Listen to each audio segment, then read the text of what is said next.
Assalamualaikum warahmatullahi wabarakatuh. Selamat pagi anak-anak. Masih semangat ya belajar dari rumah. Mudah-mudahan anak-anak sehat, cerdas ya dan dijauhkan dari segala macam virus-virus yang sekarang melanda di negeri ini. Pada pagi hari ini tetap tema 7 kepemimpinan, subtema 2 pembelajaran 4. Nah, pada pembelajaran 4 di sini ada Sudin. Sudin itu akan mengikuti lomba pidato. Dia sudah mempersiapkan diri dengan baik, termasuk mengenakan pakaian yang nyaman. Mengapa Sudin harus mengenakan pakaian yang nyaman? Nah, ketika Sudin mengenakan pakaian nyaman, maka pada waktu lomba dia akan pede ya, dia akan merasa nyaman sehingga dia tidak eh, kepanasan, gerah ya, karena dia sudah menggunakan pakaian yang nyaman. Nah, di sini ayo membaca cara menjaga kesehatan reproduksi pada masa pubertas. Di mana pada masa pubertas ini terjadi perubahan pada remaja pria maupun remaja putri ya, di mana pada masa ini hormon itu meningkat ya, jadi terjadi perubahan hormon ya.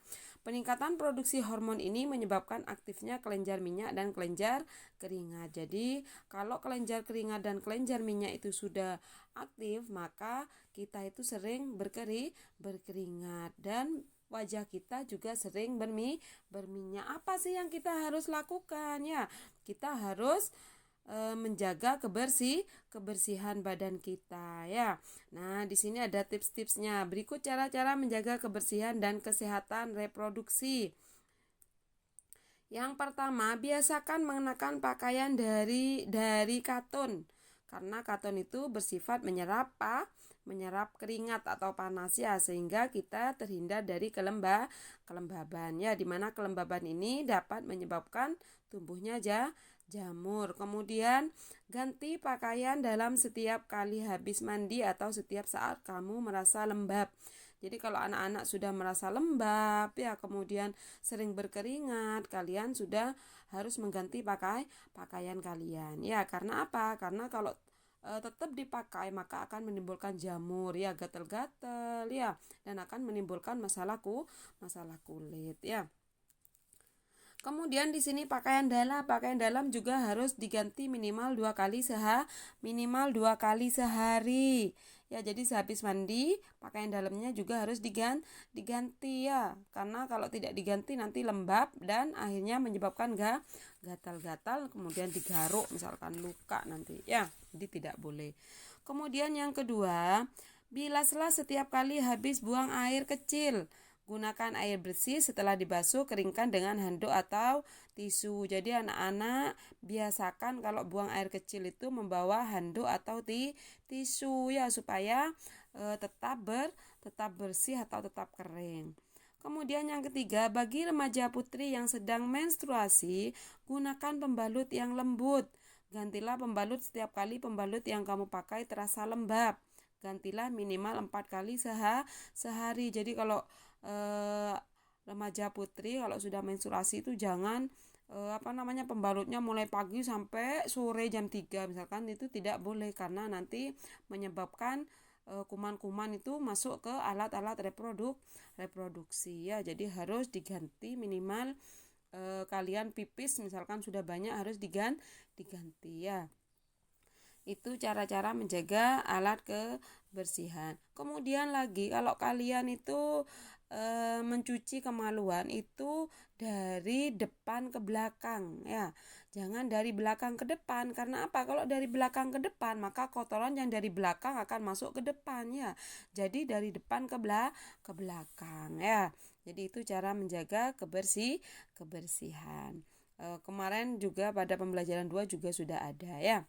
Nah, itu adalah cara-cara menjaga agar alat reproduksi tetap sehat ya. Nah, kemudian selanjutnya di sini ada teks pidato. Bacalah teks pidato Sudin berikut ini. Nah, tadi Sudin kan ikut lomba pidato. Selamat pagi Bapak, Ibu, dan teman-teman semua. Hari ini kita akan saling berbagi cerita dan pengalaman tentang persatuan saya akan menyampaikan kisah saya mengenai persatuan, lalu saya akan belajar dari kisah teman-teman. Anak-anak baca dari atas sampai ke bawah dulu ya. Nah, kemudian setelah membaca di situ, tulislah pendapatmu mengenai isi pidato Sudin. Kamu dapat menilai pidatonya dengan memberi tanda checklist pada kolom berikut. Yang pertama, teks pidato memiliki bagian pembuka. Tadi ada pembukanya apa tidak? Ada ya. Jadi ini adalah pembukanya. Selamat pagi. Nah, itu adalah pembuka. Kemudian teks pidato memiliki inti. Ya, jadi ini adalah intinya. Nah, ini adalah inti dari pidato Sudin. Kemudian bagian inti teks pidato menjelaskan tentang topik yang dibahas. Iya, tadi. Kemudian yang keempat, bagian inti teks pidato memuat contoh-contoh yang mendukung topik. Betul. Jadi ada ya. Teks pidato memiliki bagian penutup. Ya, tadi ada penutupnya. Kemudian teks pidato memiliki kalimat ajakan. Jadi dia mengajak. Ada. Teks pidato memberi inspirasi bagi pembaca ya. Kemudian sebagian besar kata yang digunakan dalam pidato itu menggunakan teks kosakata baku ya, betul ya. Jadi menurut kalian kesimpulannya itu apa dari pidato? Pidato Udin itu menceritakan pengalaman tentang manfaat persatuan ya. Semangat persatuan juga harus kita jaga dalam bekerja sama dengan negara-negara lain ya, misalnya di Asia Tenggara. Nah, di sini ada peran Indonesia dalam kerjasama di bidang sosial budaya. Nah, di sini kerjasama di bidang sosial budaya negara-negara ASEAN yang pertama yaitu mengelola dampak sosial dari integrasi ekonomi, membentuk masyarakat yang lebih peduli dan berbagi untuk mengatasi isu-isu kemiskinan, keadilan, dan pengembangan sumber daya manusia.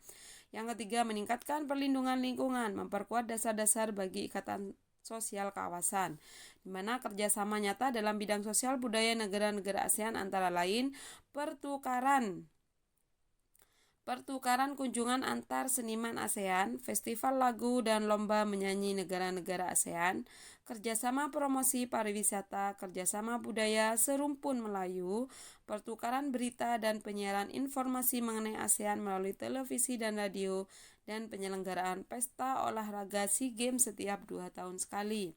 Di mana penyelenggaraan pesta SEA Games setiap 2 tahun sekali itu tempatnya itu berbeda-beda. Contohnya di sini.